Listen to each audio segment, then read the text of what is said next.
Good morning रोशनी जी। तो सबसे पहले स्ट्रक्चर फंक्शनलिज्म से ही हम स्टार्ट करते हैं। स्ट्रक्चर फंक्शनलिज्म, और मैं आपको एक और चीज़ जो यहाँ पर नोट बता देती हूँ कि स्ट्रक्चर फंक्शनलिज्म इससे पहले की जो क्लासेस हैं उसमें हम लोग फंक्शनलिज्म के बारे में अच्छे से पढ़ चुके हैं। तो आपको एक चीज तो सबसे पहले ध्यान रखना है, स्ट्रक्चर फंक्शनलिज्म और फंक्शनलिज्म ऑलमोस्ट सिमिलर चीज है। हम लोग कई बार स्ट्रक्चर फंक्शनलिज्म या फिर फंक्शनलिज्म को इंटरचेंजेबली भी यूज करते हैं। जैसे हम लोग अगर बात करें तो थिंकर्स हैं हमारे, आर के मर्टन है, उनको फंक्शनलिस्ट भी बोलते हैं, स्ट्रक्चर फंक्शनलिस्ट भी बोलते हैं। हर्बर्ट स्पेंसर है, वो भी फंक्शनलिस्ट भी है, स्ट्रक्चर फंक्शनलिस्ट भी है। मतलब ये जो दोनों वर्ड है इनको हम लोग इंटरचेंजेबली यूज करते हैं। तो फंक्शनलिज्म मैं आपको अच्छे से समझा चुकी हूँ कि फंक्शनलिज्म क्या होता है। तो वही चीज यहाँ पे आपको अच्छे से ध्यान रखनी है। सारे जो थिंकर्स हैं फंक्शनलिज्म और स्ट्रक्चर फंक्शनलिज्म के वो ऑलमोस्ट सेम ही हैं, बट जो इम्पोर्टेंट चीज, आपको दो ऐसे थिंकर्स हैं जिनका नेम आपको स्पेशली नोट डाउन करना है। एक तो आपको नोट डाउन करना है ब्रोनिस्लाव मैलिनोस्की का नेम। इनको हम लोग सिर्फ प्योर फंक्शनलिस्ट बोलते हैं, मतलब इनको हम लोग कभी भी स्ट्रक्चर फंक्शनलिस्ट नहीं बोलेंगे। तो ये चीज आपको अच्छे से ध्यान रखनी है। एंड जो नेक्स्ट हमारे एक और इम्पोर्टेंट थिंकर का नेम आपको ध्यान रखना है वो है ए आर रेडक्लिफ ब्राउन।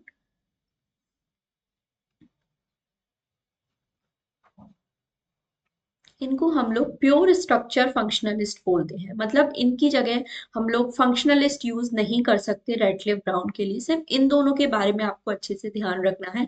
बाकी जो भी थिंकर्स का नेम मैंने आपको बताया है फंक्शनलिज्म में, वो सभी हम लोग स्ट्रक्चर फंक्शनलिज्म के साथ इंटरचेंजेबली यूज कर सकते हैं। बट ये दोनों का नेम आप सभी को बहुत अच्छे से ध्यान रखना है। और क्यों इनको हम लोग फंक्शनलिस्ट बोलते हैं या क्यों रेडक्लिफ ब्राउन को हम लोग प्योर स्ट्रक्चर फंक्शनलिस्ट बोलते हैं, ये अभी हम लोग अपकमिंग क्लासेस में पढ़ेंगे जब इनकी सारी थ्योरीज हम लोग कवर करेंगे। बट ये इंपॉर्टेंट चीजें हैं जो आप सभी को अच्छे से ध्यान रखनी है। तो फंक्शनलिज्म तो आई होप आप सभी को अच्छे से क्लियर है, क्योंकि पहले हम लोग कवर कर चुके हैं। तो वही चीज आपको अच्छे से ध्यान रखनी है। और आज हम लोग स्ट्रक्चर फंक्शनलिज्म के बारे में पढ़ने वाले हैं। गुड मॉर्निंग समीक्षा जी, वेलकम टू द क्लास। तो सबसे पहले देखो, स्ट्रक्चर फंक्शनलिज्म तो आप सभी जानते हो ना क्या है। एक तरह का थ्योरेटिकल पर्सपेक्टिव है जो ये मानता है कि हमारी सोसाइटी में क्या है, हमेशा सॉलिडेरिटी रहती है, कोऑपरेशन वाली सिचुएशन रहती है, एक हार्मनी में हमारी सोसाइटी रहती है जहाँ सारे जो पार्ट हैं वो सारे इंटरकनेक्टेड हैं। सभी लोग साथ में, जो डिफरेंट पार्ट्स हैं हमारी सोसाइटी के, वो साथ में मिलके काम करते हैं, इंटर रिलेटेड इंटरडिपेंडेंट है एक दूसरे के ऊपर। तो ये सारी चीजें फंक्शनलिज्म के बारे में हम लोग पढ़ चुके हैं।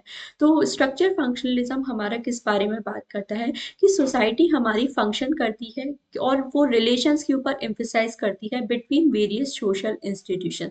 तो जैसे हमने फंक्शनलिज्म में पढ़ा था कि डिफरेंट सोशल इंस्टीट्यूशंस है। सोशल इंस्टीट्यूशंस कैसे होते हैं, जो हमारा लॉ है, गवर्नमेंट है, एजुकेशन है, फैमिली है, ये सब क्या है, एक तरह के सोशल इंस्टीट्यूशंस हैं, सामाजिक संस्था हैं जिनका अपना क्या है, अपने ही कुछ ना कुछ रूल्स एंड रेगुलेशन रहते हैं, अपना ही इनका स्ट्रक्चर रहता है। तो ये हमारा स्ट्रक्चर फंक्शनलिज्म क्या बताता है कि एक तरह से ये जो सारे सोशल इंस्टीट्यूशंस हैं इनका अपने आप में रिलेशनशिप है हमारी सोसाइटी में, इसके बारे में ये बात करता है। तो ये सिंपल सी चीज़ है, सबके इसके बारे में आपको ध्यान रखनी है। जैसे फंक्शनलिज्म बात करते हैं कि सारी सोसाइटी के जो डिफरेंट पार्ट्स हैं वो इंटर रिलेटेड है, इंटरडिपेंडेंट है, मतलब एक दूसरे के ऊपर निर्भर हमारे करते हैं। उसी तरह से स्ट्रक्चर फंक्शनलिज्म बात करता है कि जो भी हमारी अलग अलग सामाजिक संस्थाएं हैं, सोशल इंस्टीट्यूशंस हैं, उनके बीच में संबंध हमें देखने को मिलता है। एंड इस पर हम लोग मोस्टली फोकस करते हैं स्ट्रक्चर फंक्शनलिज्म में। तो ये चीज आपको सबसे पहले अच्छे से ध्यान रखनी है। तो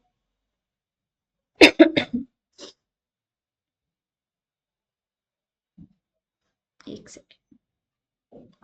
स्ट्रक्चर फंक्शनलिज्म क्या है, एक तरह से पर्सपेक्टिव है जो सोसाइटी को क्या मानता है, एक कॉम्प्लेक्स सिस्टम की तरफ हमारा मानता है। जटिल सिस्टम है हमारी सोसाइटी, इसके बारे में ये बात करता है। whose parts work together to promote solidarity and stability।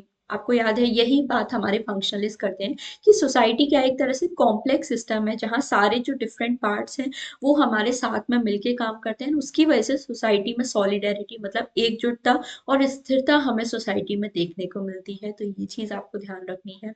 It asserts that our lives are guided by social structures which are relatively stable patterns of social behavior. Social structure give shape to our life, for example, in families, the community, and through religious organization. अब social structure क्या होता है? सबसे पहले तो आप लोग structure word का मीनिंग हम लोग समझ लेते हैं। एक सिंपल एग्जांपल मैं आपको देती हूँ, उससे आपको अच्छे से समझ में आ जाएगा। स्ट्रक्चर हमारा क्या होता है? जैसे सपोज है हाउस है हमारा, कोई भी बिल्डिंग है, बिल्डिंग का स्ट्रक्चर कहते हो कैसे हो सकता है? मतलब किन पार्ट से मिलकर वो हमारा बनी है। जैसे बिल्डिंग है, बिल्डिंग में क्या है, आपको सीमेंट चाहिए होगा, ब्रिक्स चाहिए होंगी, डिफरेंट जो पिलर्स हैं वो आपको चाहिए होंगे। तो ये जो सारे पार्ट्स हैं मिलके ये सारा क्या बनाते हैं? हमारी एक बिल्डिंग बनाते हैं। मतलब ये क्या है? अलग अलग पार्ट है, जब ये साथ में मिलके आके काम करते हैं तो हमारी बिल्डिंग या घर है, कोई भी चीज हमारी बन जाती है। तो इसी तरह से हमारी सोसाइटी का स्ट्रक्चर होता है। जैसे फैमिलीज हैं, वो हमारी किससे मिलके बनी है? लोगों से मिलके बनी है। यहाँ पर सोसाइटी हमारी कैसे बनी होती है? यहाँ पर फैमिलीज होती हैं, अलग अलग कम्युनिटीज होती हैं, अलग अलग धर्म के लोग होते हैं। तो ये सब मिलके हमारा क्या बनाता है? एक सोसाइटी बनाती है। मतलब ये क्या है? डिफरेंट एलिमेंट्स है हमारे सोशल स्ट्रक्चर के, और ये जब साथ में मिलते हैं तो पूरा एक स्ट्रक्चरल सिस्टम हमारा बन जाता है। तो इस एग्जाम्पल से आप लोग अच्छे से ध्यान रख सकते हो, ये जो अलग अलग पार्ट्स हैं यही हमने स्ट्रक्चर फंक्शनलिज्म की डेफिनेशन में पढ़ा कि यह एक तरह का कॉम्प्लेक्स सिस्टम है जहाँ पार्ट्स हैं वो साथ में मिलके काम करते हैं, तभी जिससे सॉलिडेरिटी एंड स्टेबिलिटी आती है। तो जैसे आप बिल्डिंग बनाते हो, कोई भी घर बनाते हो, जब आप सीमेंट को, ब्रिक्स को और जो पिलर्स वगैरह या जो सारी चीजें हमारी लगती हैं घर बनाने में, उन मटेरियल को जब आप साथ में मिलाओगे तभी तो हमारा घर बन पाएगा ना। तो उसी तरह से हमारी स्ट्रक्चर फंक्शनलिस्ट बात करते हैं, जब आप डिफरेंट एलिमेंट्स मिलाते हो सोसाइटी के, जैसे सोशल इंस्टीट्यूशंस है, फैमिली है, मैरिज है, इन सभी को जब साथ में आते हैं तभी हमारी सोसाइटी क्या है? बन पाती है, और एक पूरा अच्छा सिस्टम हमारा बन जाता है। तो आई होप इस एग्जाम्पल से आपको अच्छे से समझ में आ गया है कि स्ट्रक्चर फंक्शनलिज्म हमारे किस बारे में बात करते हैं। फंक्शनलिज्म मतलब कैसे हमारी सोसाइटी काम करती है, फंक्शन किस तरह से करती है, तो उसी के बारे में हमारे स्ट्रक्चर फंक्शनलिस्ट बात करते हैं। तो ये चीज आपको अच्छे से ध्यान रखनी है। तो आई होप ये टॉपिक आपको अच्छे से इतना समझ में आ गया है यहाँ तक कि हमारा जो स्ट्रक्चर फंक्शनलिज्म है डिफरेंट सोशल स्ट्रक्चर से मिलके हमारा बनता है। तो ये चीज आपको अच्छे से ध्यान रखनी है। नेक्स्ट हम लोग बात करें, ईच सोशल स्ट्रक्चर है सोशल फंक्शंस और consequences for the operation of society as a whole. हर सामाजिक रचना के संरचना के अपने कार्य होते हैं। जैसे सोसाइटी की उन्होंने बात की है, सोशल इंस्टीट्यूशंस हमारी सोसाइटी में होते हैं। जैसे फैमिली का अपना अलग काम होता है, मैरिजेस का अपना अलग काम होता है, एजुकेशन का अपना अलग काम होगा। तो ऐसे जो हमारे डिफरेंट सोशल इंस्टीट्यूशंस हैं वो सभी अपना अपना काम करते हैं, और उस जब वो साथ में मिल जाते हैं हमारे, तो हमारी सोसाइटी फंक्शन करती है। तो जैसे उन्होंने बताया है एजुकेशन है, उसकी अलग अलग इंपॉर्टेंट फंक्शन है, जैसे सोशलाइजेशन करना, लोगों को सिखाना। तो जब ये पूरा हमारा साथ में मिल जाता है तो हमारी सोसाइटी काम करती है। Functionalism also state that society is like an organism makeup of different parts that work together. तो हम सभी जानते हैं इसके बारे में, आप मैंने आपको पढ़ाया था, हर्बर्ट स्पेंसर है वो ऑर्गेनिक एनोलॉजी के बारे में बात करते हैं। जैसे हमारी बॉडी है, जैसे हमारा ऑर्गेनिक सिस्टम है जहाँ डिफरेंट जो बॉडी पार्ट्स हैं वो साथ में मिलके काम करते हैं तो हमारी बॉडी फंक्शन करती है। उसी तरह से हमारी सोसाइटी में डिफरेंट जो सोशल इंस्टीट्यूशंस हैं वो जब साथ में मिलके हमारा काम करते हैं तो हमारी सोसाइटी फंक्शन करती है। तो मेन आइडिया क्या है हमारा स्ट्रक्चर फंक्शनलिज्म का, कि society is made up of groups or institutions which are cohesive, share common norms and have a definite culture। तो हमारे जो स्ट्रक्चर फंक्शनलिज्म है वो ये बात में बात करते हैं कि सोसाइटी क्या है, अलग अलग ग्रुप, अलग अलग संस्थानों से मिलकर बनी है जो साथ में मिलके हमारा काम करते हैं, और सभी के कुछ ना कुछ नॉर्म्स हैं या कॉमन कल्चर सभी का है, तभी जो हमारी सोसाइटी है वो फंक्शन करती है। तो ये बेसिक सिंपल चीजें हैं बहुत, ये आप सभी को अच्छे से ध्यान रखनी है। नेक्स्ट हम लोग बात करें रॉबर्ट के किंग मर्टन, ये एक फंक्शनलिस्ट हैं, बट जैसा मैंने बताया इन्हें एक स्ट्रक्चर फंक्शनलिस्ट भी हम लोग बोल सकते हैं क्योंकि इंटरचेंजेबली हम लोग यूज करते हैं ये term. Robert K. Merton argued that functionalism is about a more static or concrete aspect of societies, institutions like government or religion. तो मर्टन हमें क्या बताते हैं कि फंक्शनलिज्म मोस्टली जो कॉन्क्रीट एस्पेक्ट्स है, मतलब ऐसी चीज जो हमेशा हमारी सोसाइटी में फिक्स रहती हैं, जैसे गवर्नमेंट है, रिलीजन है, मतलब वो एक तरह से हमारी सोसाइटी में हमेशा रहेंगे, एक स्टैटिक चीज है, मतलब फिक्स्ड चीज है हमारी सोसाइटी की। तो उसके बारे में ये हमारे बात करते हैं कि फंक्शनलिज्म जो है ये स्टैटिक, जो मतलब जो फिक्स चीजें हैं सोसाइटी की, जो स्टेबल चीजें हैं जो सोसाइटी की, उस पर ज्यादा हमारा फोकस करता है। ये आपको ध्यान रखना है। Any large any group large enough to be a social institution is included in structure functionalist thinking, from religious value to sports club and everything in between. Structure functionalism explains that the way society is organized is the most natural and efficient way for it to be organized. तो structure functionalism जो है हमारे किस बारे में बात करते हैं कि जिस तरह से हमारी पूरी सोसाइटी ऑर्गेनाइज्ड है, जिस तरह से हमारी पूरी सोसाइटी बनी हुई है, वो एक नेचुरल वे और वो ही एक सबसे सही तरीका है कि किस तरह से हमारी जो सोसाइटी है वो ऑर्गेनाइज हो सकती है, जहाँ पे अलग अलग रिलीजियस ग्रुप्स हैं, डिफरेंट डिफरेंट ग्रुप्स हैं, सोशल इंस्टीट्यूशंस हैं, तो इनसे मिलके हमारी सोसाइटी बनी है। इसके बारे में स्ट्रक्चर फंक्शनलिस्ट जो हैं वो हमारे बात करते हैं। नेक्स्ट हम लोग देखें, जैसा मैंने बताया रेडक्लिफ ब्राउन, इन्हें हम लोग प्योर स्ट्रक्चर फंक्शनलिस्ट बोलते हैं। तो इनका जो अप्रोच है वो आप सभी को बहुत अच्छे से पढ़ना है। अभी मैं आपको आज की क्लास में रेडक्लिफ ब्राउन के एक ब्रीफ इंट्रोडक्शन दे रही हूँ कि उन्होंने किस बारे में बात की है, बट जैसे हम लोग नेक्स्ट क्लासेस में जब रेडक्लिफ ब्राउन के बारे में पूरा अच्छे से डिटेल में पढ़ेंगे तो आपको ये सारी चीजें जो हैं वो और अच्छे से समझ में आ जाएंगी। तो सबसे पहले रेडक्लिफ ब्राउन के बारे में हम लोग पढ़ते हैं। थ्री चीजों के बारे में मोस्टली उन्होंने बात की है। A necessary condition for survival of a society is minimal integration of its parts, मतलब हमारी सोसाइटी में एक ऐसी कंडीशन होनी चाहिए, एक ऐसी हमारी सिचुएशन होनी चाहिए जहाँ पे सोसाइटी जो है जो सोसाइटी के सर्वाइवल के लिए ज़रूरी हो, मतलब सोसाइटी के जो डिफरेंट पार्ट्स हैं उनका आपस में इंटीग्रेशन होना चाहिए, आपस में वो जो डिफरेंट पार्ट्स हैं वो हमारे साथ में काम मिलके काम करना चाहिए, तभी हमारी जो सोसाइटी है वो सर्वाइव कर सकती है। तो इसके बारे में रेडक्लिफ ब्राउन बात करती हैं। The concept of function refers to those processes that maintain the necessary integration और सॉलिडरिटी। तो रेडक्लिफ ब्राउन हमारे क्या बात करते हैं, फंक्शंस मतलब क्या होता है, डिफरेंट सोशल प्रोसेसेस हैं। सोशल प्रोसेस कैसे होते हैं, जैसे कॉपरेशन है, कन्फ्लिक्ट है, ये सब क्या है, एक तरह से सोशल प्रोसेस है।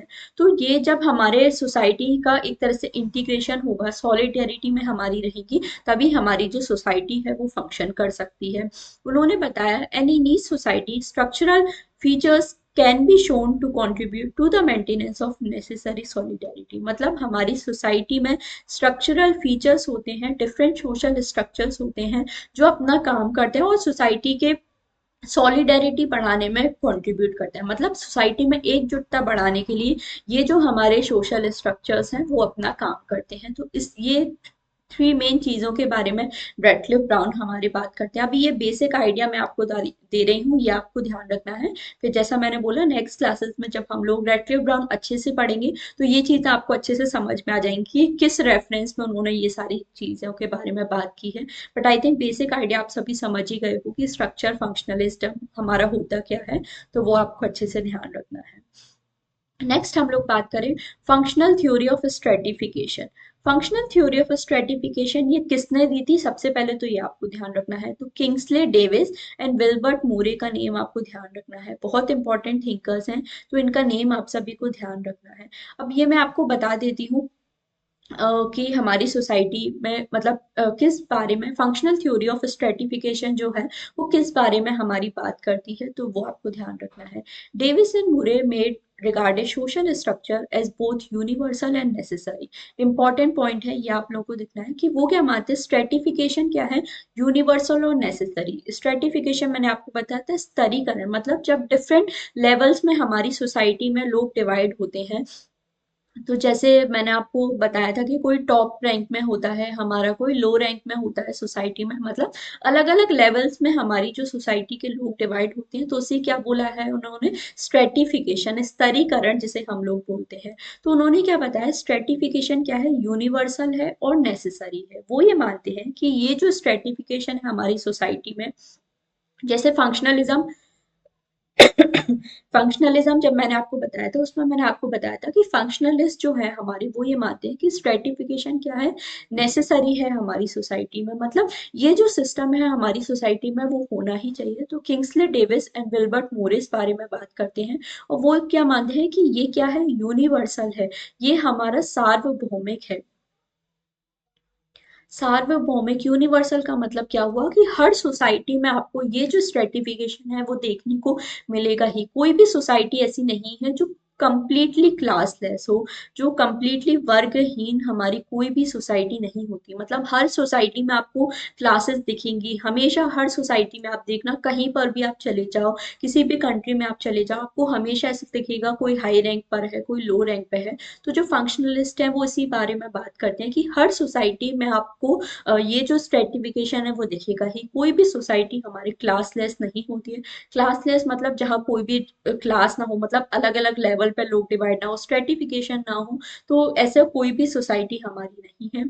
और वो ये मानते हैं स्ट्रेटिफिकेशन क्या है, एक तरह से फंक्शनल नेसेसिटी है।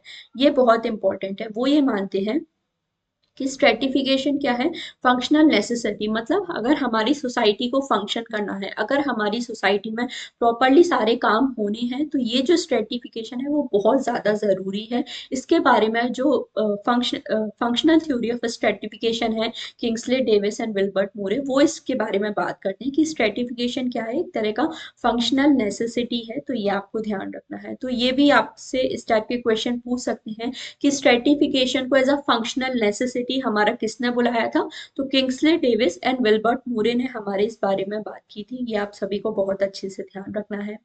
अब नेक्स्ट हम लोग बात करते हैं, उन्होंने क्या बताया, all society need such a system of stratification and this need breaks into a system of stratification. तो उन्होंने क्या बताया, हर सोसाइटी में ऐसे सिस्टम की जरूरत होती है जहां पर स्ट्रेटिफिकेशन हो, तभी हमारी जो सोसाइटी है वो फंक्शन कर सकती है।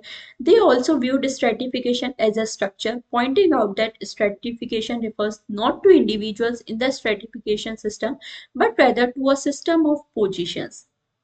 तो उन्होंने क्या बताया, स्ट्रेटिफिकेशन हमारा इंडिविजुअल्स के बारे में बात नहीं करता, बट ये जो पोजीशन उन्होंने मिली है, मतलब हाई पोजीशन है, लो पोजीशन है, इसके बारे में ये हमारा बात करता है। तो एक तरह से जो स्ट्रक्चर है उस पर ये हमारा ज्यादा फोकस करता है।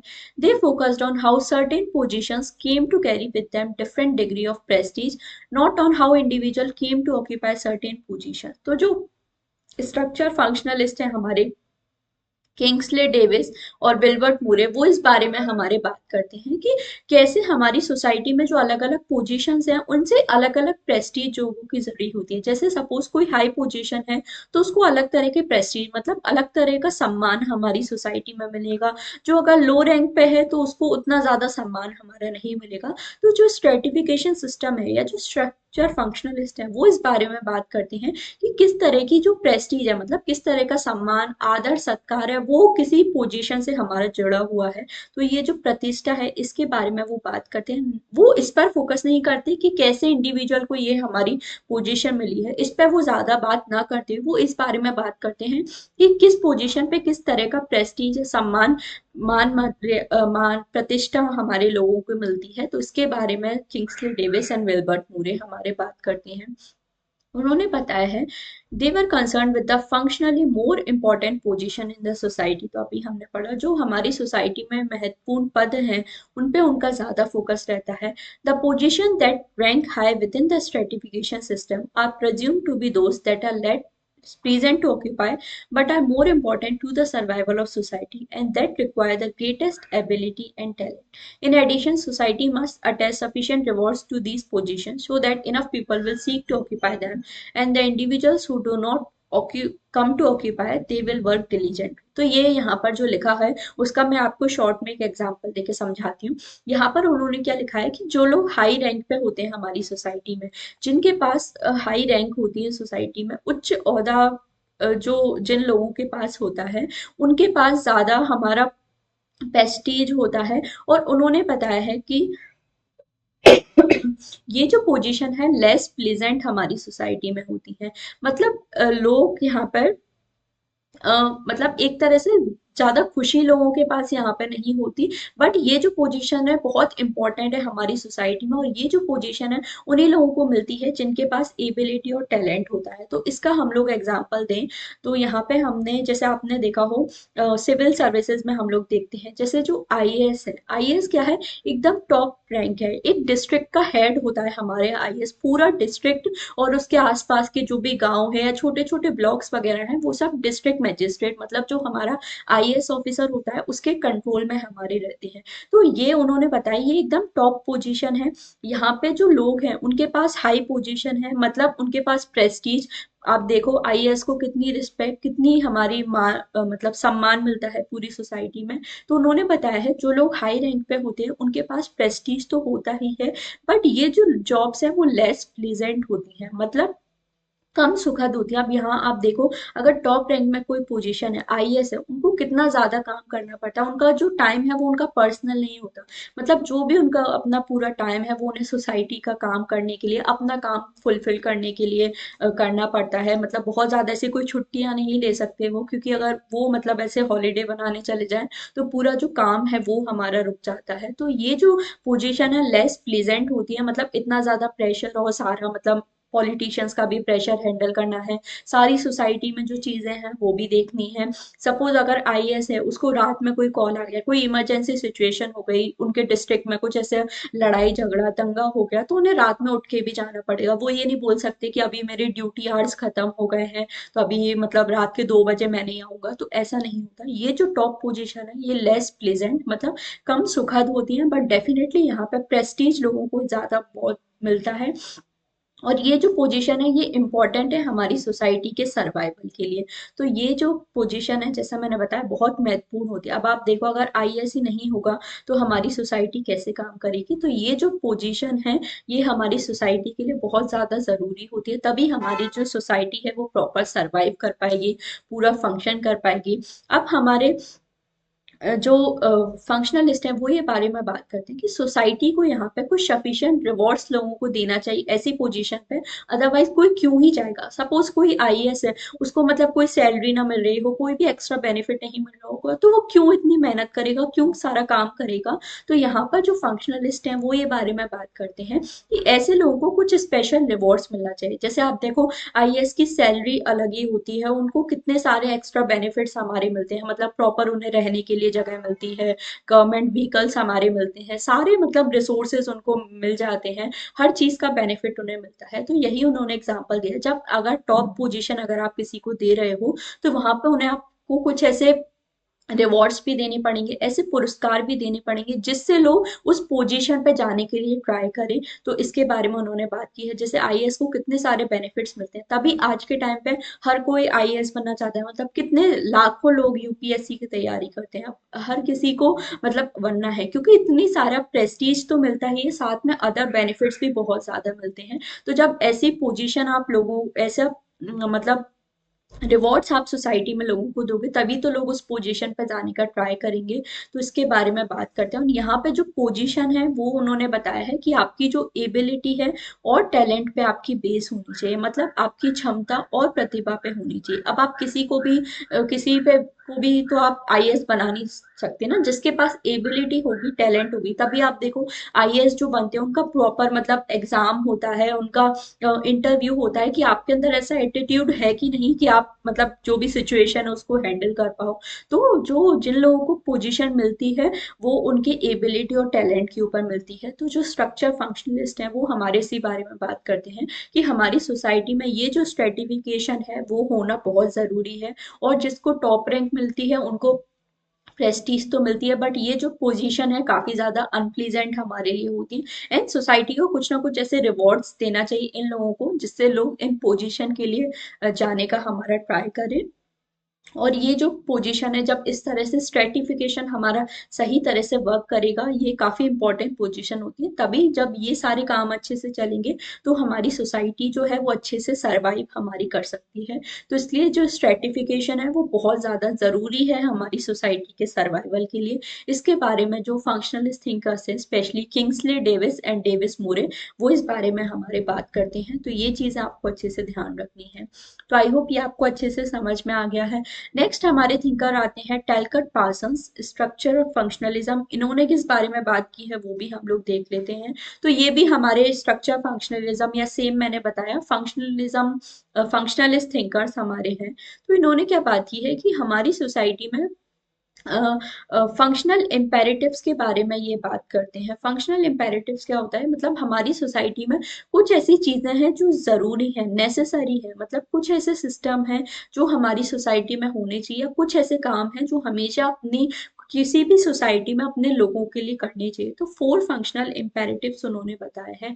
तो पहला उन्होंने बताया है अडेप्टेशन, गोल अटेनमेंट, इंटीग्रेशन और लेटेंसी, जिसे एजल मॉडल के नेम से भी हम सभी जानते हैं। आई होप आप सभी ने इसके बारे में कभी ना कभी सुना ही होगा। तो ये उन्होंने 4 फंक्शनल इम्पेरेटिव्स बताया, मतलब 4 ऐसे सिस्टम बताए हैं उन्होंने जो हमारी सोसाइटी के फंक्शनल करने के लिए, सर्वाइवल के लिए वो हमारे जरूरी हैं। इसके बारे में उन्होंने बात की। अब ये 4 सिस्टम क्या होते हैं, क्या पूरा सिस्टम चलता है, तो इसके लिए आपको टेलकट पार्सन की पूरी थ्योरी है वो समझनी पड़ेगी। तो अभी मैंने आपको एक ब्रीफ आइडिया दे दिया कि टेलकट पार्सन भी हमारे स्ट्रक्चर फंक्शनलिस्ट या फिर फंक्शनलिस्ट में आते हैं। अब ये जो नेक्स्ट क्लासेस में मैं जब आपको टेलकट पार्सन पढ़ाऊंगी तो ये जो पूरी थ्योरी है आपको अच्छे से एक्सप्लेन करूंगी, बट अभी फिलहाल आपको ध्यान रखना है कि टेलकट पार्सन को भी हम लोग स्ट्रक्चर फंक्शनलिस्ट थिंकर में हमारा मानते हैं। एजल मॉडल उन्होंने दिया था। फंक्शनल इम्पेरेटिव्स मतलब कार्यात्मक अनिवार्यताओं के बारे में उन्होंने बात की थी, तो ये चीज आपको ध्यान रखनी है।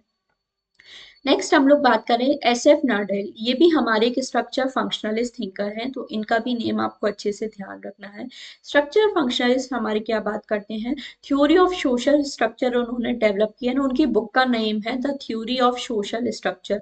तो ये जो बुक्स के नेम है वो भी आपको ध्यान रखने हैं, क्योंकि यूनिट 1 के जो थिंकर्स हैं उनसे तो क्वेश्चन आपसे पूछे ही जाते हैं, बट ये जो SF नाडेल है ये हमारे यूनिट 1 के सिलेबस में नहीं है। हमारे मतलब डायरेक्टली ये थिंकर हमारे सिलेबस में मेंशन नहीं है, बट यहाँ से क्वेश्चन हमें डेफिनेटली पूछे जाते हैं। तो SF नाडेल का नेम आपको ध्यान रखना है, इनकी बुक का नेम ध्यान रखना है the theory of social structure. तो अगर आपसे क्वेश्चन आ जाए the theory of social structure किसकी बुक है, मेजा कॉलम वगैरह में कई बार हमसे पूछ लिया जाता है, तो SF नाडेल का नेम आपको ध्यान रखना है। तो नाडेल हमारी किस बारे में बात करते हैं, that structure refers to definable articulation and ordered arrangement of part.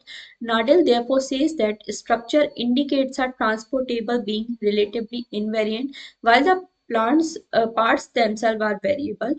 तो उन्होंने किस बारे में बात की है कि स्ट्रक्चर हमारा क्या होता है, ऑर्डर्ड अरेंजमेंट ऑफ पार्ट, मतलब डिफरेंट जो हमारे पार्ट्स हैं सोसाइटी के, जैसे मैंने आपको हाउस का एग्जांपल दिया था, डिफरेंट जो पार्ट्स हैं जैसे ब्रिक्स हैं, सीमेंट है, पिलर्स हैं, उन सभी को जब आप साथ में लगाओगे, मतलब व्यवस्थित ऑर्डर्ड अरेंजमेंट आप करोगे, उनका प्रॉपर व्यवस्थित तरीके से उन चीजों को लगाओगे, तभी तो वो हमारा साथ में मिलकर अच्छे से काम कर पाएंगे।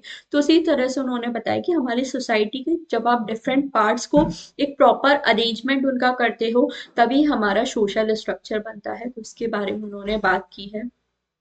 3 एलिमेंट्स मेनली उन्होंने हमारी सोसाइटी के बताए हैं, तो वो हम लोग देख लेते हैं। सबसे पहले यहाँ पे ग्रुप ऑफ पीपल होना चाहिए, मतलब लोगों को हमारा समूह होना चाहिए जो साथ में मिलके हमारे स्ट्रक्चर बनाता है। इंस्टीट्यूशनलाइज रूल्स हमारे होने चाहिए according to which members of the group interact, मतलब लोग आपस में कैसे मिलते हैं उसके लिए एक तरह से हमारा इंस्टीट्यूट रूल्स हमारे होने चाहिए सारे। तो इसके बारे में हमारे जो SF नाडेल है वो बात करते हैं कि जब लोग आपस में इंटरेक्ट करते हैं तो कुछ ना कुछ रूल्स होने चाहिए, मतलब ऐसे नहीं कि आप अपनी मर्जी से ही किसी को कुछ भी बोल दो या किसी के साथ कुछ भी कर दो। तो मतलब जब लोग इंटरेक्ट करते हैं तो कुछ ना कुछ रूल्स होने चाहिए। इंस्टीट्यूशनलाइज रूल्स वही मैंने बताया, जो सोशल इंस्टीट्यूशंस होते हैं उनके कुछ रूल्स होते हैं, जैसे फैमिली है वो आपको अलग तरह से सारी चीजें समझाती है, उनके कुछ रूल्स हमारे होते हैं। तो ये जो रूल्स है जब आप एक दूसरे से मिलते हो तो यहाँ पे हमारे फॉलो होते हैं। सपोज आपके फैमिली में अलग तरह से आपको रूल सिखाए गए हैं कि आपको सबको रिस्पेक्ट करनी है, आपको आदर के साथ सबसे बात करना है, और आप किसी से इंटरेक्ट कर रहे हो उनकी फैमिली में अलग तरह के कुछ रूल्स सिखाए गए हैं। तो ये जो रूल्स है जब आप आपस में इंटरेक्ट करते हो तब आपको फॉलो करनी है। इंस्टीट्यूशनलाइज पैटर्न और एक्सप्रेशन ऑफ दीज इंटरेक्शन, लोग आपस में किस तरह से इंटरेक्ट करते हैं, क्या पैटर्न रहता है, इन तीनों के बारे में हमारे SF नाडेल बात करते हैं। ये आपको ध्यान रखना है। द इंस्टीट्यूशनलाइज रूल्स और pattern do not change easily and this creates orderliness in society. उन्होंने क्या बताया, हमारी सोसाइटी के जो संस्थागत नियम है, रूल्स है, जैसे आप देखो फैमिली के जो भी रूल्स हैं वो इतनी जल्दी चेंज नहीं होते। सपोज आपकी फैमिली में रूल है कि आप को सिर्फ अरेंज मैरिज ही करनी है, आप लव मैरिज नहीं कर सकते, तो ये जो रूल्स है ये इतनी आसानी से हमारे चेंज नहीं होते, और इसकी वजह से हमारी सोसाइटी में कभी कभी ऑर्डरलीनेस आ जाती है। मतलब लोग जो हैं हमारी सोसाइटी में, सॉरी, उन्होंने क्या बताया, ये जो रूल्स हैं ये आपस में इतनी जल्दी हमारे चेंज नहीं होते, तो उससे उसकी वजह से क्या होता है, एक मतलब प्रॉपर ऑर्डर बना रहता है। अगर बार बार इतने ज्यादा फ्रिक्वेंटली चेंजेस होंगे तो ये जो सोशल इंस्टीट्यूशन है वो अच्छे से काम हमारे नहीं कर पाएंगे। तो ये जो रूल्स हैं ये काफी हद तक हमारे सेम रहते हैं, मतलब बहुत आसानी से नहीं बदलते, जिसकी वजह से एक ऑर्डरली सुव्यवस्थित हमारी जो स्थिति है वो बनी रहती है। This rule determine the status and role of the individual. हमारा जो रोल है, स्टेटस है, वो इन्हीं रूल्स के बिहाफ पर डिसाइड होता है। There is an order among these rules and status also which provide an ordered arrangement of human beings. तो इनकी एक सुव्यवस्था में हमारे सारे जो भी रूल्स हैं या स्टेटस है वो हमारे डिसाइड होते हैं, और इसकी वजह से जो ह्यूमन बीइंग्स है उनका प्रॉपर अरेंजमेंट होता है। तो आपके सारे जो रोल्स हैं, जैसे आपका एज अ टीचर क्या रोल है, एज अ स्टूडेंट क्या रोल है, इसकी वजह से ह्यूमन बीइंग्स अपना जो काम है वो अच्छे से परफॉर्म कर पाते हैं। तो ये चीज़ आपको बहुत अच्छे से ध्यान रखनी है। तो स्ट्रक्चर फंक्शनलिज्म मैंने आपको बहुत अच्छे से समझा दिया है, कौन कौन से मेजर थिंकर्स हैं वो आपको यहाँ पर अच्छे से ध्यान रखने हैं। तो स्ट्रक्चर फंक्शनलिज्म में अगर आप कोई भी डाउट है तो आप मुझसे पूछ सकते हो। फिर नेक्स्ट टॉपिक हम लोग अपना स्ट्रक्चरलिज्म स्टार्ट करेंगे। पहले यहाँ तक कोई डाउट है तो वो आपको बता दीजिए, अगर सब कुछ क्लियर है तो वो भी एक बार बता दीजिए।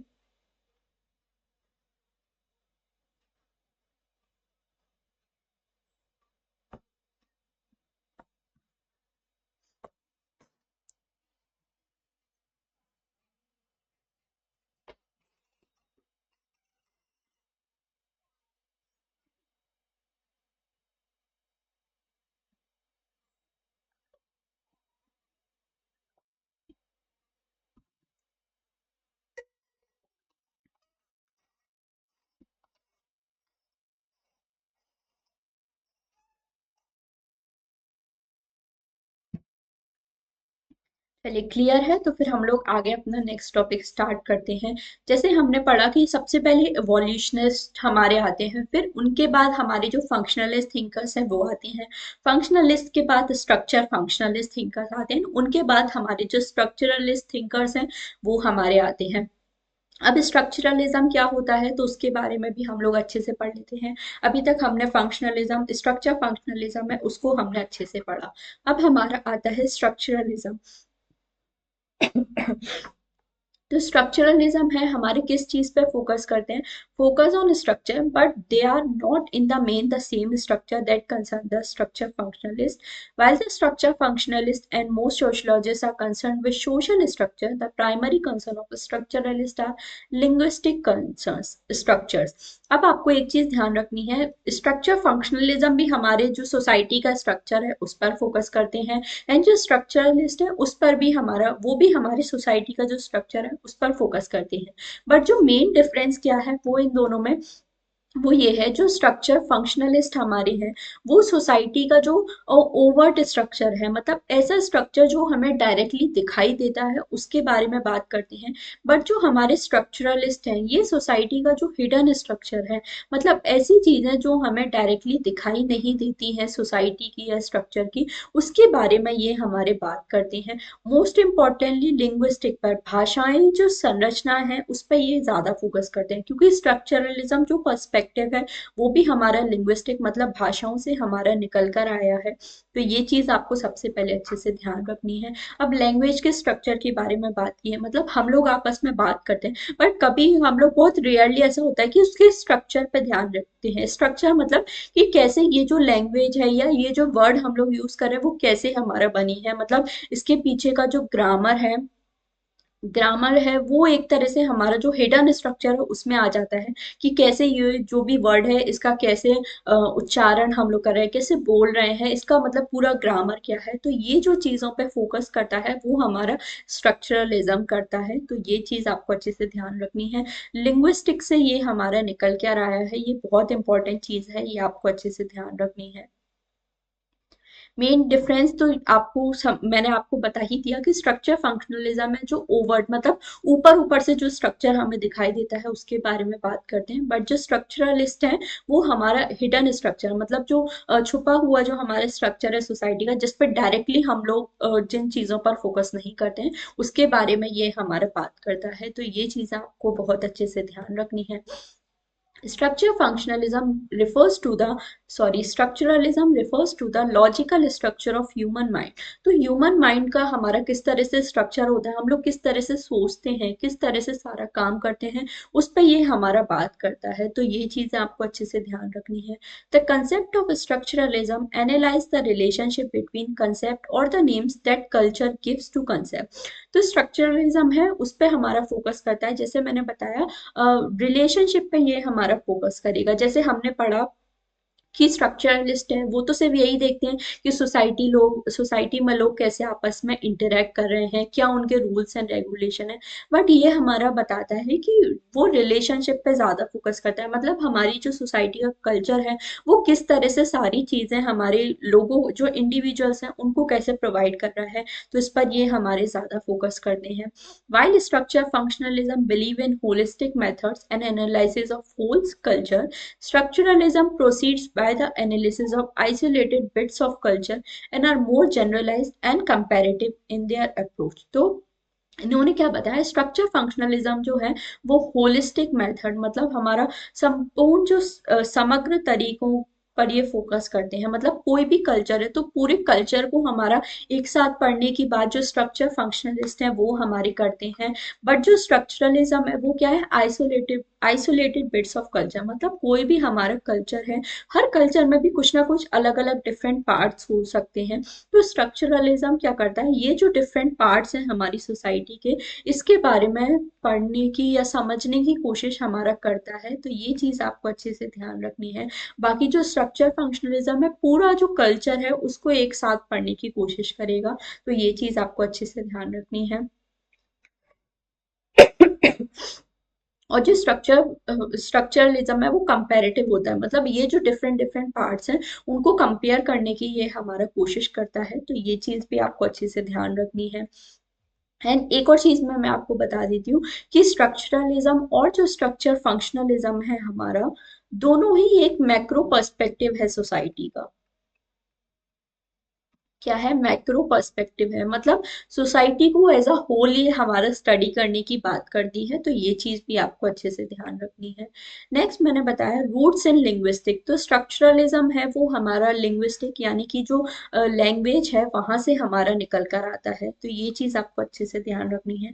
अब इसमें मैं जो आपको थिंकर्स का नेम बता रही हूँ वो आपको अच्छे से ध्यान रखना है। तो स्ट्रक्चरलिज्म जो है सबसे पहले लिंग्विस्टिक यानी लैंग्वेज की फील्ड में इसकी हमारी बात की गई थी। एंड जो फर्डिनेंड सॉसर है, इन्होंने हमारा जो स्ट्रक्चरलिज्म वर्ड है इन्होंने हमारा कॉइन किया था। एंड लिंग्विस्टिक के पर्सपेक्टिव से सबसे पहले इन्होंने हमारी बात की थी। तो इनका नेम आप सभी को बहुत अच्छे से ध्यान रखना है। तो ये चीज आपको नोट डाउन करनी है कि स्ट्रक्चरलिज्म जो वर्ड है, क्योंकि ये आपसे पूछा जाता है स्ट्रक्चरलिज्म जो वर्ड है किसने हमारा कॉइन किया है, मतलब किसने हमारा नाम रखा है। तो फिर आप लोग फर्डिनेंड सॉसर के साथ जाओगे। बट अगर आपसे पूछा जाए फादर कौन है स्ट्रक्चरल एंथ्रोपोलॉजी का या फिर स्ट्रक्चरलिज्म का, तो फिर हम लोग लेवी स्ट्रॉस के साथ जाते हैं, तो उनके बारे में भी हम लोग पढ़ेंगे। बट ये चीज आपको अच्छे से ध्यान रखनी है कि सबसे पहले लिंग्विस्टिक में फर्डिनेंड सॉसर ने हमारी स्ट्रक्चरलिज्म के बारे में बात की थी। तो ये आपको अच्छे से ध्यान रखना है। Social differentiated between language and parole. तो लैंग्वेज और पैरोल में उन्होंने हमारा डिफ्रेंशिएट किया था।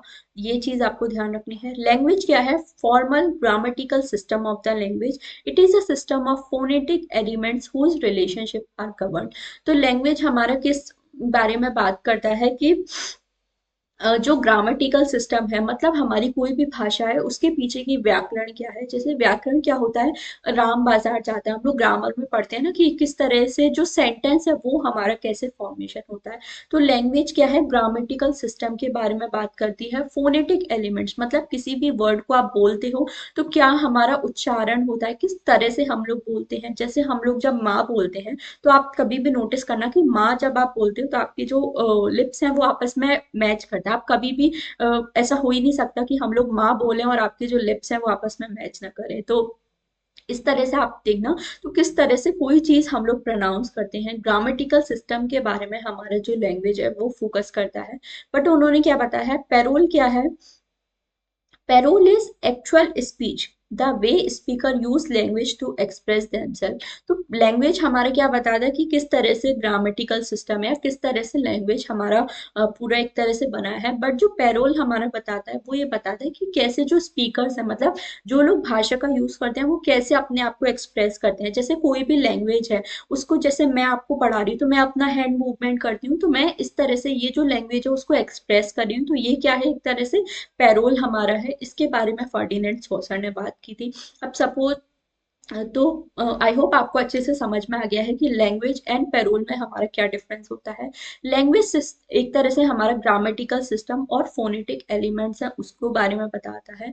बट पैरेल पैरोल जो है वो ये बताता है कि कैसे जो स्पीकर्स हैं, जो लोग भाषा व्यक्त कर रहे हैं, वो कैसे अपने आप को एक्सप्रेस करते हैं, कैसे जो अपनी लैंग्वेज है उसको दूसरों को समझाते हैं। इसके बारे में हमारे जो पैरोल है वो बात करता है। तो इसके बीच में फर्डिनेंड सॉसर ने हमारा डिफरेंशिएट किया था। तो ये चीजें आपको बहुत अच्छे से ध्यान रखनी है।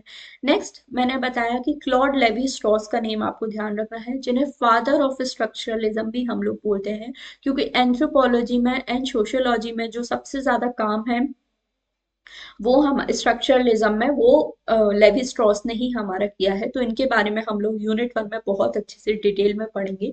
बट ये चीज आपको ध्यान रखनी है कि फ्रेंच सोशियोलॉजिस्ट है लेवी स्ट्रॉस, जिन्हें हम लोग फादर ऑफ स्ट्रक्चरलिज्म, संरचनावाद के हम लोग जनक के रूप में भी जानते हैं। ये चीज आपको ध्यान रखनी है। एंथ्रोपोलॉजी हमारा सब्जेक्ट है जो सोशियोलॉजी से पहले हमारे इमर्ज हुआ था, हमने पढ़ा भी था। तो एंथ्रोपोलॉजी में सबसे पहले उन्होंने इसके बारे में बात की थी, यही जो चीजें उन्होंने सोशियोलॉजी में अप्लाई की थी। According to Levi Strauss, structuralism refers to the theory of structure of human mind, and its application to society is mainly concerned with how members of society use binary system of symbols to make sense of the world।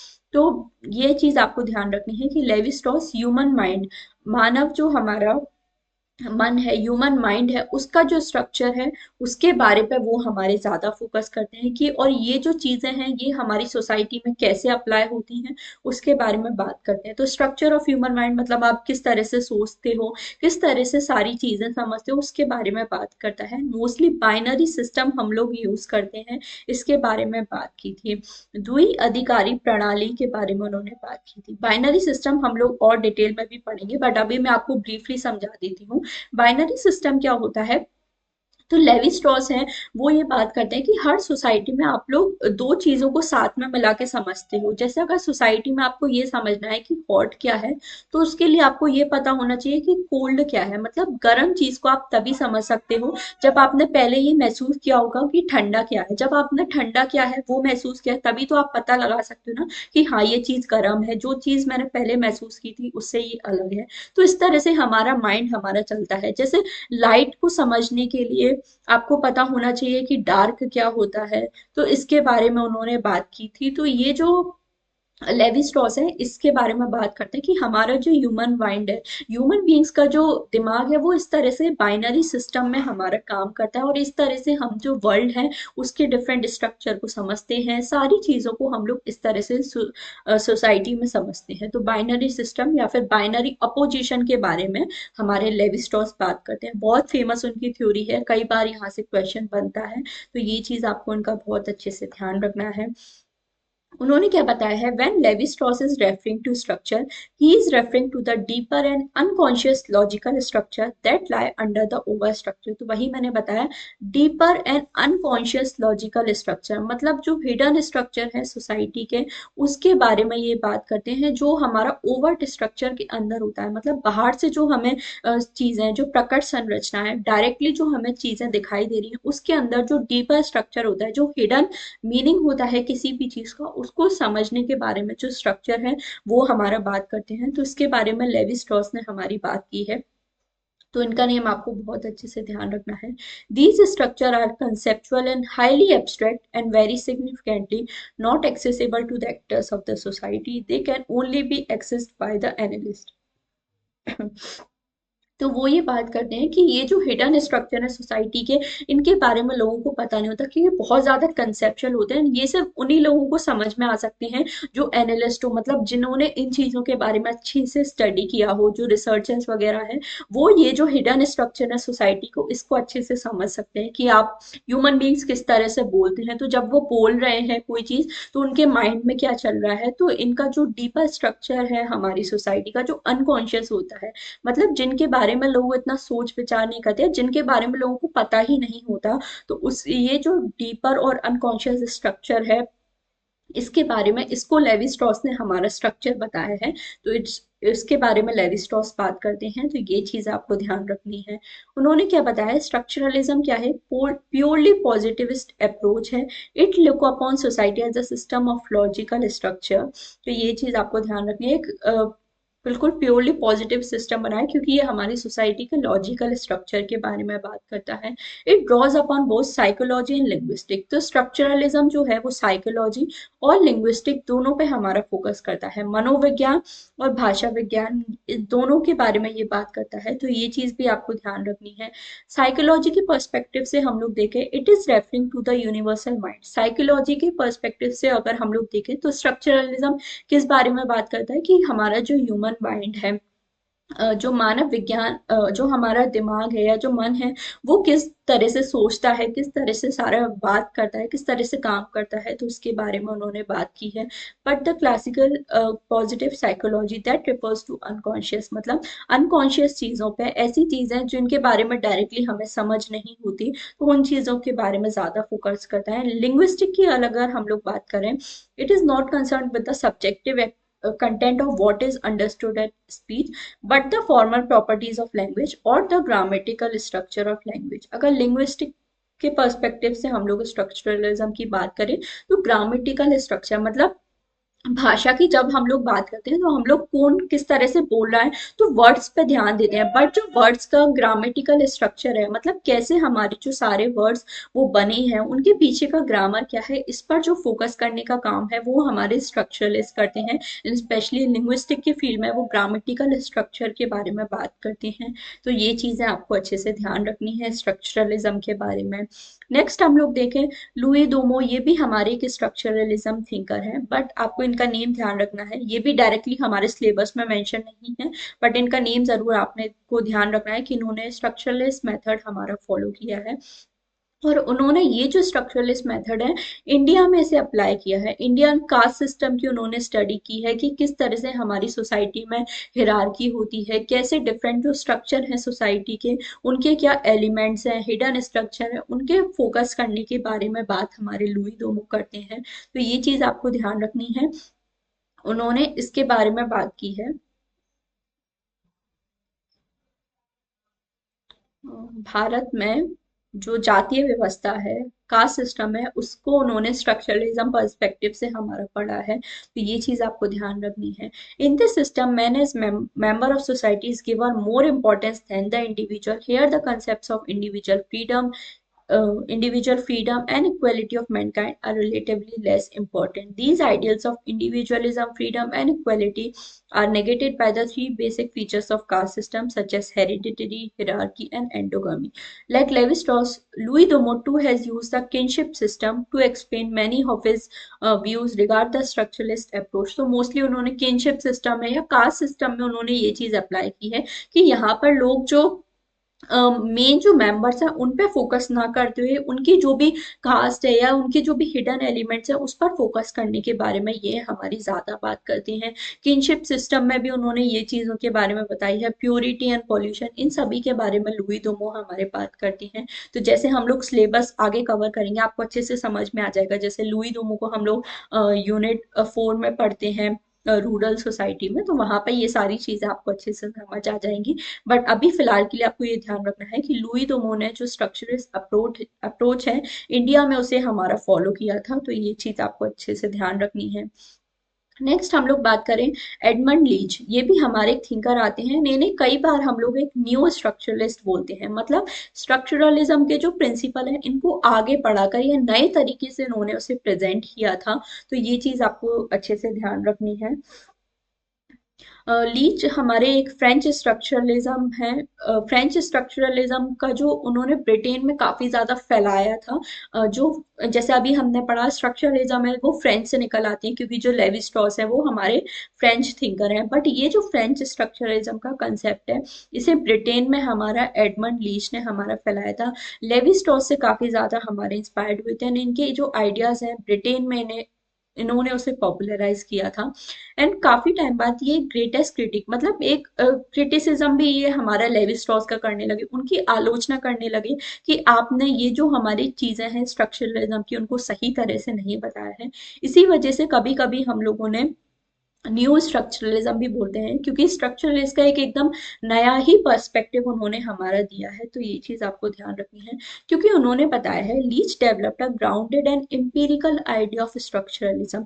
अभी तक हमने क्या पढ़ा कि जो structuralism है वो hidden structure के बारे में फोकस करती है, मतलब ऐसी चीजें जो डायरेक्टली आपको दिखाई नहीं देती। बट जो एडमंड लीच है उन्होंने इसी बारे में बात की कि स्ट्रक्चरलिज्म जो है एम्पिरिकल आइडिया को भी हमारा फॉलो करता है, मतलब ऐसी चीजें जो आप देख सकते हो, अनुभव कर सकते हो। तो इसके बारे में एडमंड लीच हमारे बात करते हैं, तो इनका नेम आप सभी को जरूर अच्छे से ध्यान रखना है। नेक्स्ट हम लोग बात करें, Leach is talking in terms of underlying structure और models, but these are generated on the basis of empirical ground data.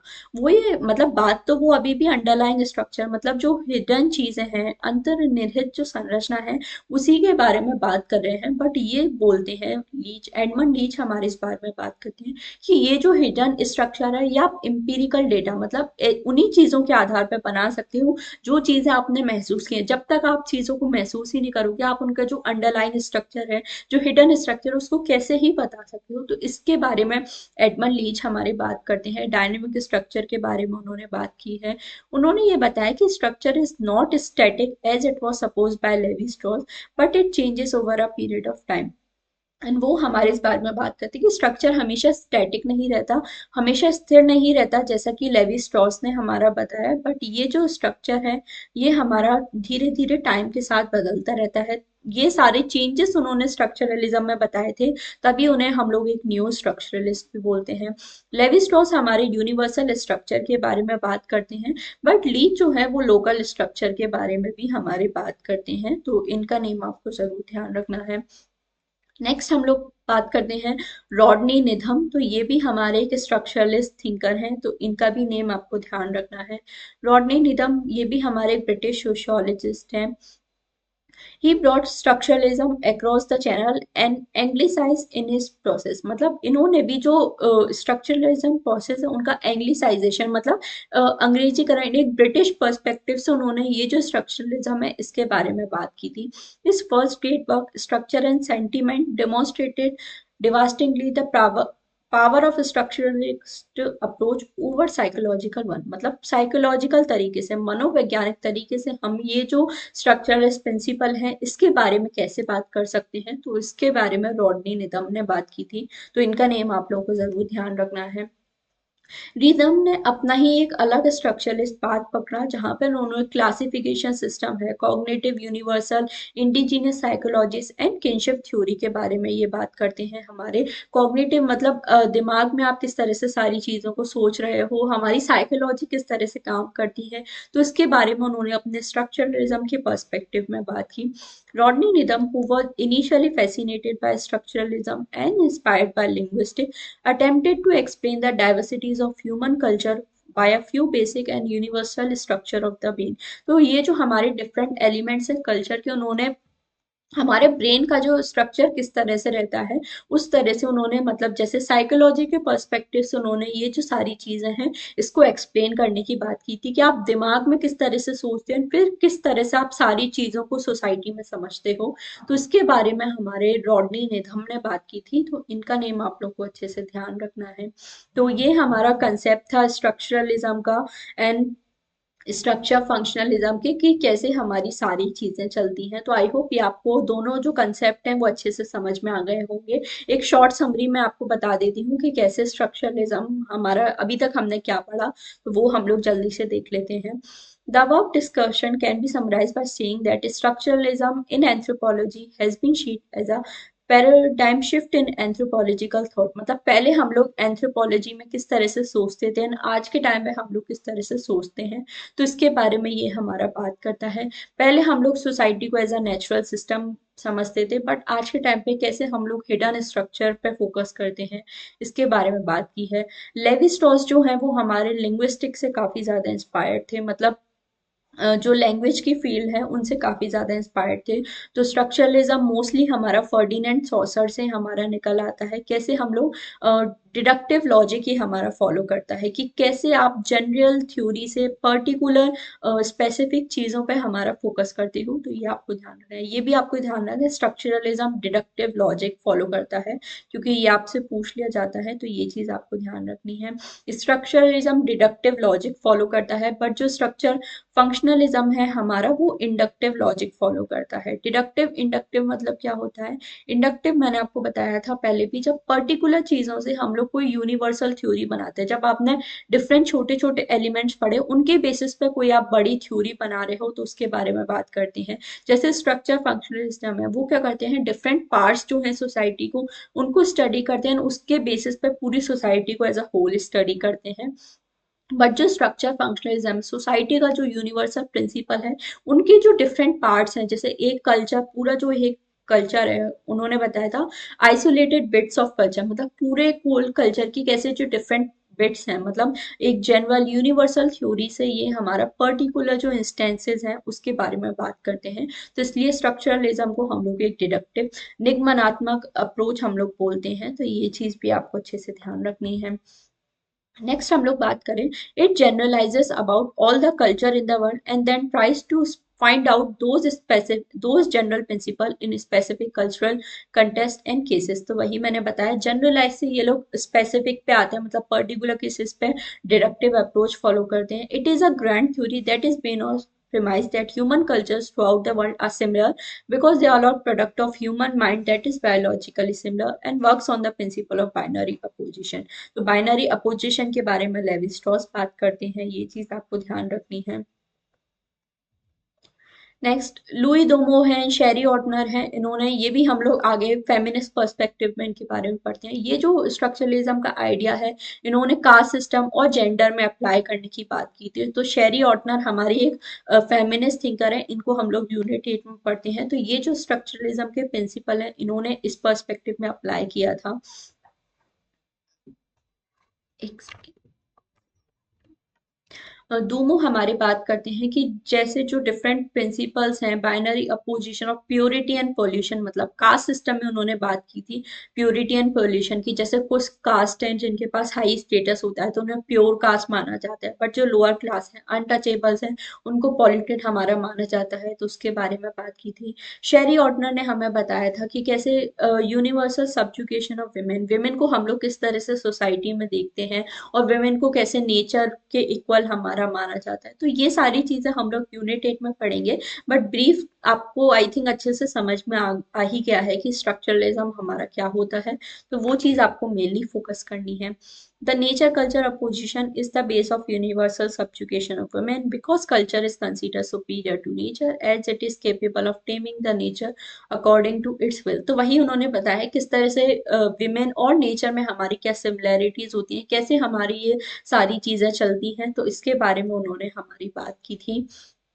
तो ये हमारा टॉपिक था स्ट्रक्चरलिज्म का एंड स्ट्रक्चर फंक्शनलिज्म का। तो आई होप यहाँ तक आप सभी को अच्छे से समझ में आ गया है। कोई भी आपको डाउट है आज की क्लास में या पहले की क्लास में तो आप मुझे पूछ सकते हो। तो स्ट्रक्चर फंक्शनलिज्म है ये आपको अच्छे से समझना है, एंड स्ट्रक्चरलिज्म क्या होता है वो भी आपको अच्छे से समझना है। इससे पहले हम लोग कॉन्फ्लिक्ट पर्सपेक्टिव भी पढ़ चुके हैं, फंक्शनलिस्ट पढ़ चुके हैं हम लोग। तो ये जो डिफरेंट पर्सपेक्टिव है हमारी सोसाइटी को देखने के, ये जो बेसिक चीजें हैं ये आप सभी को बहुत अच्छे से ध्यान रखने हैं, क्योंकि आप जितना भी आगे हम लोग सोशियोलॉजी में पढ़ेंगे ये ऐसी चीजें हैं जो आपको हमेशा काम आएंगी। ये क्या है, एक तरह से पर्सपेक्टिव है, दृष्टिकोण है कि कैसे हमारे थिंकर जो डिफरेंट थिंकर्स हैं उन्हें सोसाइटी को किस तरह से देखा है, किस तरह से सोसाइटी को समझा है, एंड फिर किस तरह से उन्होंने अपनी थ्योरी बनाई है। तो ये जब ये बेसिक्स आपको अच्छे से समझ आएंगे तभी आप थिंकर्स को अच्छे से समझ पाओगे। तो आई होप ये सारी कंसेप्ट्स आपको अच्छे से समझ में आ गए हैं। कोई भी डाउट है आपको तो वो पूछ लीजिए, या कोई कंफ्यूजन है तो वो बता दीजिए।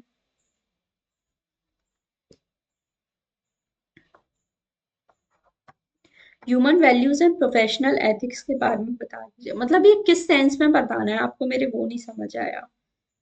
क्या ऐसे लिखना है इस पर आपको, या क्या किस सेंस में आप पूछ रहे हैं, या कोई सब्जेक्ट है आपका, टॉपिक है किसी सब्जेक्ट में, तो वो आप मुझे बताइए।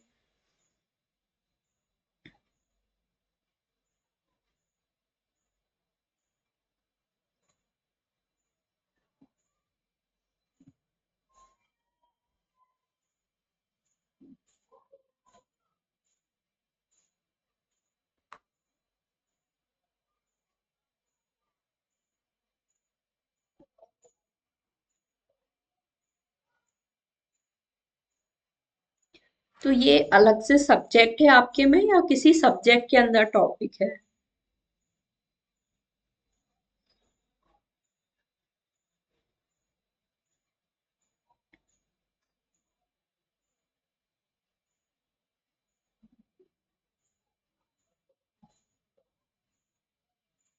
सब्जेक्ट का नेम क्या है, मैं वो पूछ रही हूँ। सब्जेक्ट का नेम ही यही है, human values and professional ethics.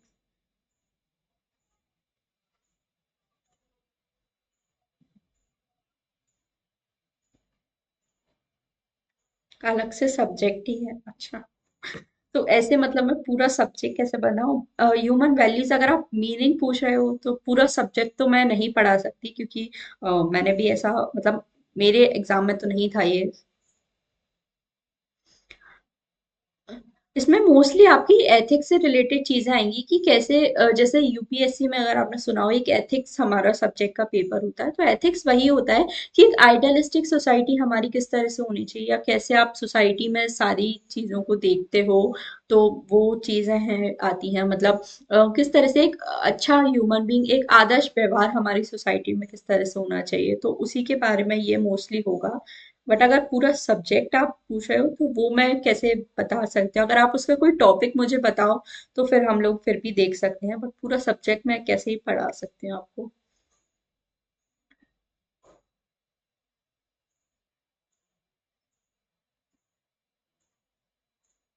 इसमें तो मोस्टली मुझे लगता है आपको अपने प्रोफेसर से हेल्प लेनी चाहिए, वो आपको ज्यादा अच्छे से बता सकते हैं।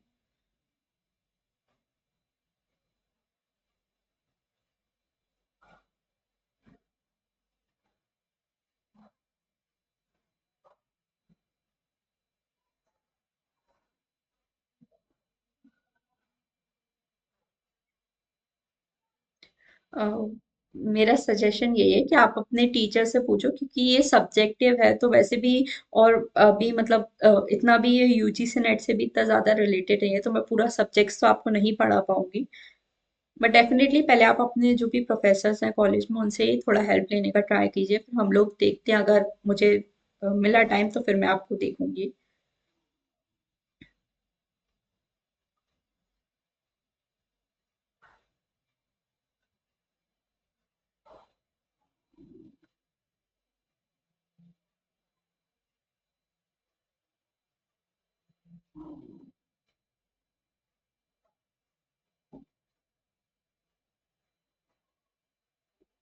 चलिए ठीक है, फिर आज की हम लोग क्लास यहीं तक रखते हैं। कल की क्लास में मैंने आपको बताया जो भी टॉपिक्स अभी हमने पढ़े हैं, अब इनसे रिलेटेड जो भी थिंकर्स हमारे यूनिट वन में हमें दिए गए हैं, तो 5 थिंकर्स ऐसे हैं जो स्ट्रक्चर, फंक्शनलिज्म और स्ट्रक्चरलिज्म से रिलेटेड हमें यूनिट वन में दिए गए हैं, तो उनके बारे में हम लोग पढ़ेंगे इस पूरे वीक में।